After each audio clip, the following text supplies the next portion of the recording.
আমরা যখন site visit করি তো লোকেশন ওয়াইজ আমরা দেখি অনেক কিছু ডিফারেন্স কনস্ট্রাকশনের কাজ চলে। লোকেশন মিন্স গ্রামে আর টাউনে। তো গ্রামে আর টাউনের মাঝখানে একটা বড় ব্যারিয়ার আছে, মানে এখানে কনসেপ্ট থেকে শুরু করে সব কিছুরই একটা পার্থক্য দেখতে পাওয়া যায়।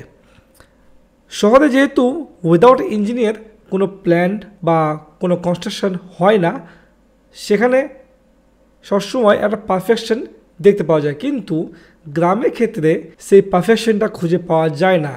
এর পিছনে অনেক কিছুই কারণ আছে।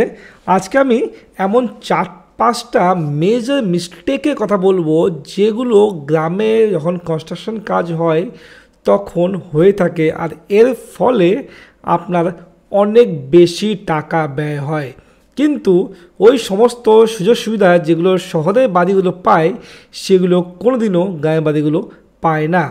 এটা শুধুমাত্র একটা মিস কনসেপ্ট বা বলতে পারেন যে মিস গাইডেন্স। ঠিক পরামর্শ দেওয়ার যেমন লোকের অভাব আছে, ঠিক পরামর্শ নেওয়ার লোকেরও অভাব আছে গ্রামাঞ্চলে। গ্রামাঞ্চলে সহজে কোনো ইঞ্জিনিয়ারের কাছে এসে ওরা প্ল্যান বা কনস্ট্রাকশন টিপস নিতে চায় না, সহজে কারো কাছে কোনো কিছু জিজ্ঞেস করে না। গ্রামের মধ্যে এমন কিছু লোক আছে যারা হয়তো নিজের লাইফে একটাও বাড়ি তৈরি করেনি বা তৈরি করায়নি নিজের চোখের সামনে দাঁড়িয়ে, কিন্তু সে অন্যের যখন কনস্ট্রাকশনের কাজ চলে তখন কিন্তু অনেক বড় বড় টিপসগুলো সেখানে প্রদান করে যায়। আর এই টিপসগুলোই মারাত্মক হয়ে ওঠে যে লোক বা যে মানুষ নতুন বাড়ি বানাচ্ছে। তো হ্যালো বন্ধুরা, আমার থেকে সবাইকে স্বাগতম আমাদের YouTube channel real plan interior and কনস্ট্রাকশনে। আমি ইঞ্জিনিয়ার কুদ্দুস আপনাদের কাছে নিয়ে এসেছি নতুন কনস্ট্রাকশন টিপস, যেটা গ্রামের বাড়িতে কি কি ভুল হয়ে থাকে। যদি চ্যানেল নতুন থাকেন অবশ্যই সাবস্ক্রাইব করে দেবেন আর তার সঙ্গে বেল নোটিফিকেশন বারটি অন করে দেবেন, যাতে যখনই আমরা এই ধরনের ভিডিও আপলোড করব সেটার নোটিফিকেশন আপনার কাছে পৌঁছে যায়। আর যদি ফেসবুকে দেখছেন তাহলে অবশ্যই পেজটিকে ফলো করে দেবেন, কারণ এই ধরনের কনস্ট্রাকশন রিলেটেড টিপস আমরা প্রতিদিন আনতে থাকি। তো চলুন শুরু করা যাক আজকে ভিডিও।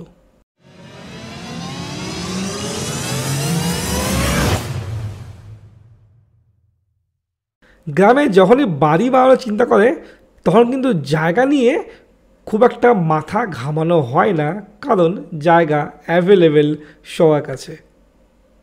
তো বাড়ি বানানোর জন্য জায়গা হিসাবে পারফেক্ট লোকেশন খুঁজে নিলেও কত বড় বাড়ি বানাবে আর কতটা রিকোয়ারমেন্ট আছে, অর্থাৎ আপনার বাড়িতে কটা মেম্বার আছে, আপনার বেডরুম কটা প্রয়োজন, হল কত বড় প্রয়োজন, আর তার সঙ্গে পায়খানা, বাথরুম, ট্যাঙ্কি, এগুলো কোথায় কোনটা কতগুলো প্রয়োজন, কত সাইজের প্রয়োজন, সে নিয়ে কিন্তু কোনো প্ল্যানিং হয় না, অর্থাৎ কোনো বিল্ডিং প্ল্যান হয় না।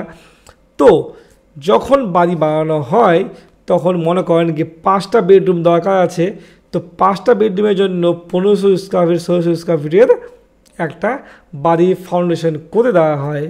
আর এখানে কিন্তু একটা মিস্টেক ঘটে যে 5টা বেডরুম যদি আপনি সিঙ্গেল ফ্লোর না বানিয়ে দুতলার মধ্যে বানান তাহলে কিন্তু আপনার কনস্ট্রাকশন খরচটা অনেকটাই কমে যেত, কিন্তু যেহেতু আপনি গ্রাউন্ড ফ্লোরের মধ্যেই 5টা বেডরুমকে করে ফেললেন সেক্ষেত্রে কিন্তু আপনার কনস্ট্রাকশন খরচা বেড়ে গেল, কারণ গ্রাউন্ডে খরচা সবসময় বেশি থাকে উপরের ফ্লোরগুলি থেকে।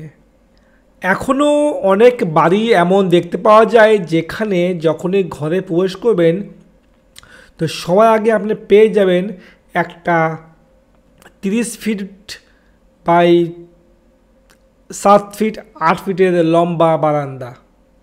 হ্যাঁ, বারান্দা জিনিসটা সেই শুধু অতীত থেকে গ্রামাঞ্চলে চলে এসেছে, এখনও চলে যাচ্ছে। যত লম্বা বাড়ি, অর্থাৎ বাড়ি মিন্স মনে করা হয় যে আমার রুম লাগবে 2টো 3টে 4টে রুম দিব, তো ঘরে যখনই প্রবেশ করব তো সবার একটা বারান্দা হবে, বারান্দা দিয়ে আমরা প্রত্যেকটা রুমে প্রবেশ করব। যদি কিচেন দেওয়ার সময় কিচেন দিয়ে দিব, বাথরুম দেওয়া প্রয়োজন পড়ে না, অনেকে দেয় না, বাথরুমটাকে বাইরে করে দেয়। তো এতে কি হয়, এই যে বারান্দাটা একটা সিটিংয়ের জন্য ইউজ করা হচ্ছে, কিন্তু প্রপারলি আপনার ইউজ হচ্ছে না। এক তো এটা হচ্ছে গিয়ে আপনার কোনো ফার্নিচার বসানোর যোগ্য হয় না, মানে এখানে আপনি যদি একটা সোফা বা একটা ডাইনিং টেবিল বসাতে চান, ভালো মতো কোথাও সেট হয় না, অথচ এটা কিন্তু অনেকটাই জায়গা আপনার কভার করে রাখে। মিনিমাম করে আমি দেখি যে 30-35 ফিটের লম্বা বারান্দা থাকে, 7 থেকে 8 ফিট চড়া হয়, ম্যাক্সিমাম 10 ফিট চড়া হয়, কিন্তু এতটা জায়গা পুরোপুরি ওয়েস্টেজ হয়ে পড়ে থাকে, এর হয়তো অর্ধেকটা অংশ ব্যবহৃত হয় না। এর জায়গায় যদি একটা ডেডিকেটেড লিভিং হল বা সিটিং রুম দেওয়া যায়, তাহলে কিন্তু এর থেকে কম খরচায় অনেক সুন্দর একটা অ্যারেঞ্জমেন্ট করা যেতে পারে। তো এটা হচ্ছে খুব বড় একটা মিস্টেক।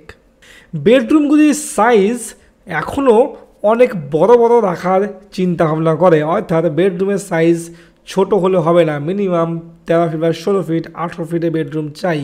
কেন এত বড় বেডরুম চাই?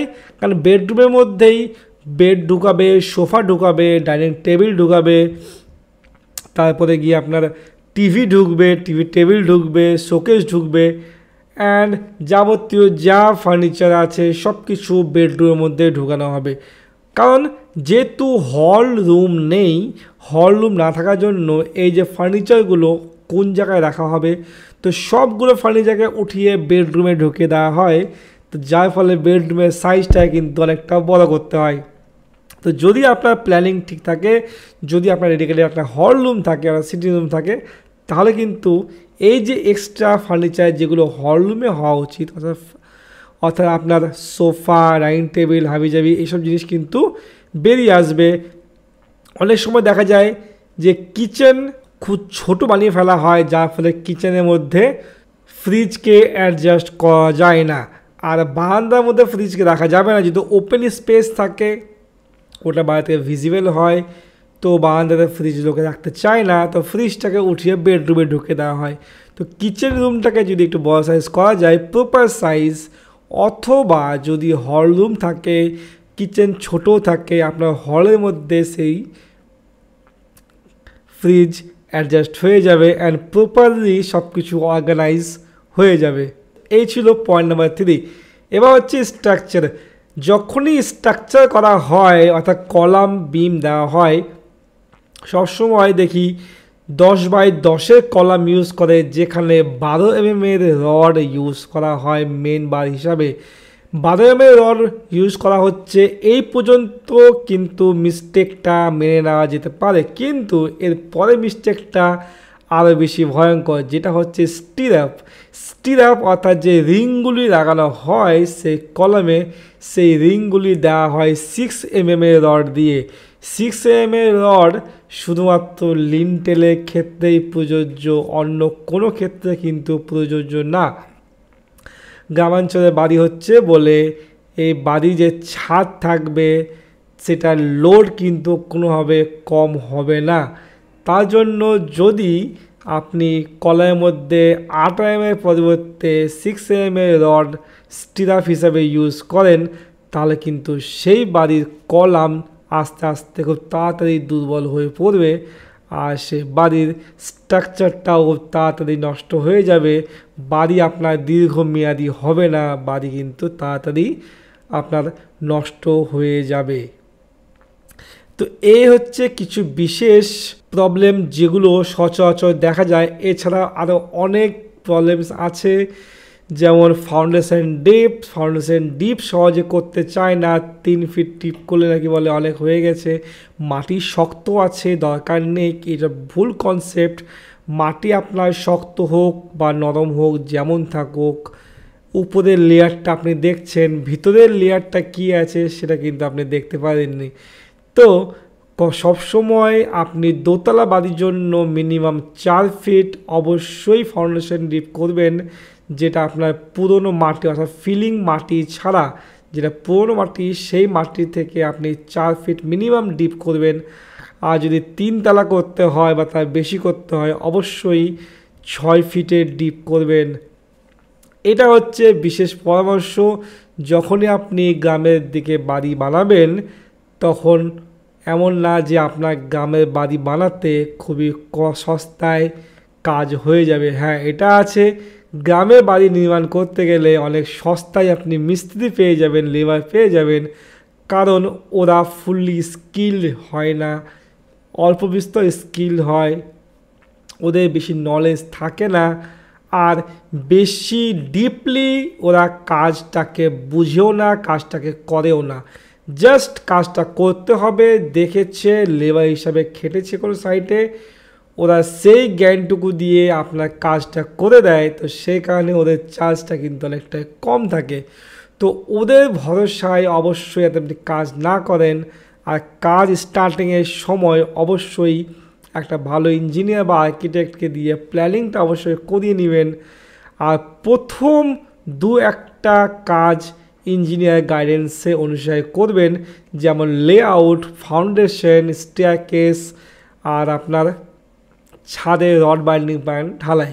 এই কাজগুলো আপনি যদি ইঞ্জিনিয়ারিং গাইডেন্সে করেন, তাহলে আপনার বাড়িটা যেমন দেখতেও সুন্দর হবে, সেমনি ওটা দীর্ঘমেয়াদী হবে, আপনার খরচাও অবশ্যই কম হবে। কারণ একটা ইঞ্জিনিয়ারকে যখন আপনি টাকা দিয়ে এঙ্গেজ করবেন, তখন সেই ইঞ্জিনিয়ারের কর্তব্য থাকে যে আপনার যাতে কোনো টাকা ওয়েস্টেজ না যায়, কোথাও যাতে আপনাকে অযৌক্তিক পয়সা খরচা করতে না হয়। তো এই ছিল আজকের টিপস। আশা করি ভিডিওটা ভালো লেগেছে। ভালো লাগলে অবশ্যই একটা লাইক করবেন, আর কোনো কিছু আপনার যদি জিজ্ঞাসা থাকে তাহলে সেটা কমেন্ট বক্সে অবশ্যই জানাবেন। আজকে এই পর্যন্তই, আবার দেখা হবে নতুন একটা ভিডিওতে। ততদিন ভালো থাকবেন, সুস্থ থাকবেন।